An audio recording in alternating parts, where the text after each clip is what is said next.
LDFന്റെ tag line നിങ്ങൾ കണ്ടു കാണും. ഇവിടെ എല്ലായിടത്തും എഴുതി വെച്ചിട്ടുണ്ട്, LDF അല്ലാതെ മറ്റാരുണ്ട്. ശരിയാണ്. ഈ നാട്ടിലെ ജനങ്ങൾ, യുവാക്കൾ മദ്യത്തിനും മയക്കുമരുന്നിനും അടിമകളാക്കി ആ രൂപത്തിലാക്കാൻ LDF അല്ലാതെ മറ്റാരുണ്ട്. ഈ നാട്ടിൽ തൊഴിലില്ലായ്മ 27%. 100 യുവാക്കൾ ഒത്തുചേർന്ന് കഴിഞ്ഞാൽ അത് 27 പേർ തൊഴിലില്ലാത്തവരായിരിക്കും. ഏറ്റവും അധികം തൊഴിലില്ലായ്മ ഈ നാട്ടിൽ കൊണ്ടുവരാൻ, ഈ നാട്ടിലെ യുവാക്കളെ ഈ പരുവത്തിലാക്കാൻ LDF അല്ലാതെ മറ്റാരുണ്ട്.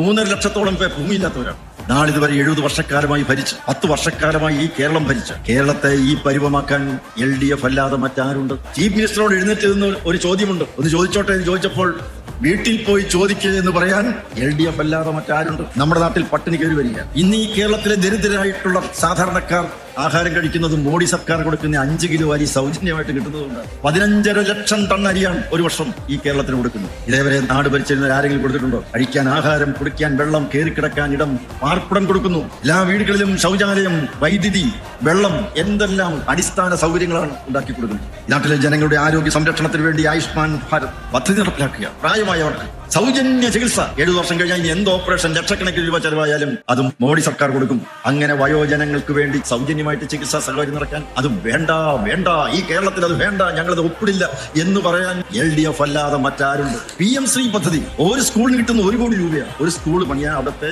കോർട്ടുണ്ടാക്കാൻ, കുട്ടികൾക്ക് കളിക്കാൻ, അവരുടെ അവിടെ ഒരു ലൈബ്രറി ഉണ്ടാക്കാൻ, കുട്ടികൾക്ക് ആവശ്യമായിട്ടുള്ളതെല്ലാം കൊടുക്കാൻ PM ശ്രീ പദ്ധതി വെച്ച് നീട്ടിയപ്പോൾ അത് തള്ളിക്കളയാൻ, വേണ്ട വേണ്ട എന്ന് പറയാൻ LDF അല്ലാതെ മറ്റാരുണ്ട്? ഈ കേരളത്തിൽ വേറെ ആരുണ്ട്?